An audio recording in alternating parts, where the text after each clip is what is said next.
நண்பர்களே, நேற்று நடந்த இங்கிலாந்து வெர்சஸ் காங்கோ மேட்சை எத்தனை பேர் லைவில் பார்த்தீங்க? ஹைலைட்ஸில் ஃபுல் மேட்ச் லைவ் நான் பார்த்தேன். அதாவது pressing, attacking, defence, counter attack எல்லாமே சேர்த்து ஒரே மேட்ச்சில் பார்க்கணுன்னா என்னை பொறுத்த வரைக்கும் personally one of the best experience. Congo ஜெயிச்சிருவாங்களோன்ற எதிர்பார்ப்பு கடைசி வரைக்கும் இருந்துச்சு. இங்கிலாண்டை கதற ஓட விட்டு மரண பயத்தை காட்டினாங்க. மேட்ச் ஆரம்பித்த கொஞ்ச நேரத்திலேயே காங்கோவோட அக்ரெசிவ் அப்ரோச்சை இங்கிலாந்து எதிர்பார்க்கவே இல்லை. சின்ன பசங்க புதுசாக உள்ளே வந்திருக்கானுங்க, கொஞ்சம் அப்படி இப்படி ஓட்டம் காமிச்சு ஈஸியாக தட்டி தூக்கிடலான்ற நினைப்பில் தான் வந்தாங்க. அதே மாதிரி கொஞ்சம் கேர்லெஸ்ஸாக அசால்ட்டாக தான் ஃபர்ஸ்ட் ஹாஃபில் ஆடினாங்க. காங்கோ பிளேயர்ஸ் ப்ரெஷர் போட்டப்பெல்லாம் ஒழுங்காக பாசிங் கனெக்ட் ஆகாமல் இங்கிலாந்து பிளேயர்ஸ் தடுமாறிட்டு தான் இருந்தாங்க. Congo goal keeper Lionel embassy கூட ஹாரி கெயின், ஜூட் பெல்லிங்கமோட ஷாட்டெல்லாம் செம்மையாக சேவ் பண்ணார்.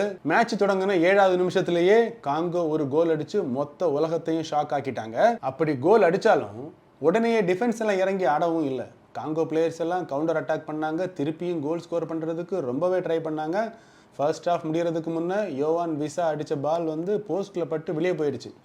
அது மட்டும் கோலாக இருந்தால் இங்கிலாண்டோட ஸ்டோரி அங்கேயே முடிஞ்சிருக்கும். செகண்ட் ஹாஃபில் இங்கிலாந்து போட்ட ப்ரெஷர் அதிகமானதுக்கு அப்புறம் தான் ஃபுல்லாக டிஃபென்ஸில் இறங்கி ஆடினாங்க. அதுவும் கரெக்டாக நீங்கள் அந்த மேட்சை பார்த்தீங்கன்னா 4-4ன்னு 2 லேயர் மாதிரி டிஃபெண்டர்ஸ் அப்படியே லைன் கட்டி நின்னாங்க. ஒரு பக்கம் டிஃபெண்டர்ஸ் பிளாக் பண்ணி கிளியர் பண்ணுறதுனா, மறுபக்கம் கோல் கீப்பர் பாறை மாதிரி அப்படியே அணைச்சு நின்றுட்டார். இங்கே தான் இங்கிலாந்து ஹெட் கோச் தாமஸ் டுஹேலோட புத்திசாலித்தனம் ஒர்க் அவுட் ஆச்சு. ராஷ்ஃபோர்ட், மடியூக்கேன்னு 2 விங்கர்ஸையும் சேஞ்ச் பண்ணிட்டாரு. புக்காயோ சக்காவையும் ஆந்தோனி கோர்டனையும் உள்ளே கொண்டு வந்தார். கோர்டன் உள்ளே வந்ததுக்கு அப்புறம் தான் லெஃப்ட் விங்கில் கொஞ்சம் லைஃபே வந்துச்சு. மேட்ச்சு கொஞ்சம் பரபரப்பாச்சு.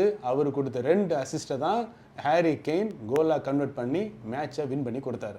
7வது நிமிஷத்துலேயே கோல் அடிச்சுட்டு இங்கிலாந்து மாதிரியான வேர்ல்டு கிளாஸ் அட்டாக்கர்ஸ் இருக்கிற டீமுக்கு எதிராக மீதம் இருக்கிற 90 நிமிஷமும் டிஃபெண்ட் பண்ணணுன்றது கொஞ்சம் இல்லை, ரொம்பவே சவாலான விஷயந்தான். ஆனாலும் கடைசி வரைக்கும் காங்கோ ரொம்ப நல்லா ஃபைட் பண்ணாங்க. கடைசி 15-20 நிமிஷத்தில் டயர்ட்னஸ் காரணமாகவும் கொஞ்சம் ஃபோக்கஸ் மிஸ் ஆனதுனாலையும் தான் 2 கோலுமே ஸ்கோர் பண்ண முடிஞ்சது.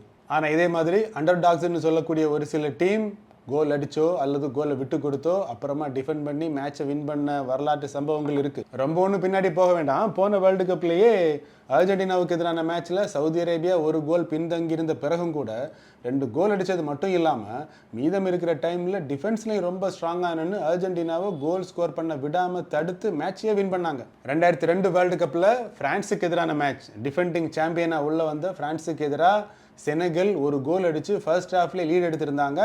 மீதி டைம் முழுக்க டிஃபென்ஸை ரொம்ப ஸ்ட்ராங்காக கொடுத்து ஃப்ரான்ஸ் அட்டாக்கிங்கை சமாளித்து 1-0ன்னு வின் பண்ணி ஒரு வரலாறே படைச்சாங்க. இங்கே தான் புதுசாக வர டீமுக்கும் எக்ஸ்பீரியன்ஸான டீமுக்குமான வித்தியாசம் நம்மளால் புரிஞ்சிக்க முடியுது. அதாவது என்னதான் ஒரு கோல் அடித்து லீட் எடுத்தாலும் முழுக்க 11 பிளேயர்ஸும் கீழே இறங்கி டிஃபென்ஸில் ஆட ஸ்டார்ட் பண்ணாலும் எக்ஸ்பீரியன்ஸான டீம்னு பார்க்கும்போது அங்கே கண்டிப்பாக அவங்க ஸ்பேராக இருக்கிற பிளேயர்ஸ் கூட தரமான பெர்ஃபார்மன்ஸ் கொடுப்பாங்க, கேமையே மாற்றிடுவாங்க. அப்படி தான் மேட்ச்சு கையை விட்டு போகுதுன்னு தெரிஞ்சதும் தாமஸ் டுஹேல் நல்ல 2 பிளேயர்ஸை தான் உள்ளே கொண்டு வந்தார். அவங்க ஃபுல் எனர்ஜியோடு ஆடும்போது ஏற்கனவே டயர்டாக இருக்கிற காங்கோ பிளேயர்ஸால் கண்டிப்பாக ஃபுல் ஃபோக்கஸ் பண்ண முடியாது. அப்படி தான் நேற்று இங்கிலாந்து கிட்ட காங்கோ மாட்டினாங்க. ஆனாலும் நேற்றைய மேட்ச்சில் காங்கோவோட பெர்ஃபார்மன்ஸ் என்னை பொறுத்த வரைக்கும் டாப் லெவல். வேர்ல்டு கப்லேருந்து எக்ஸிட் ஆனாலும் நிஜமாகவே ஹேட்ஸ் ஆஃப் தான்.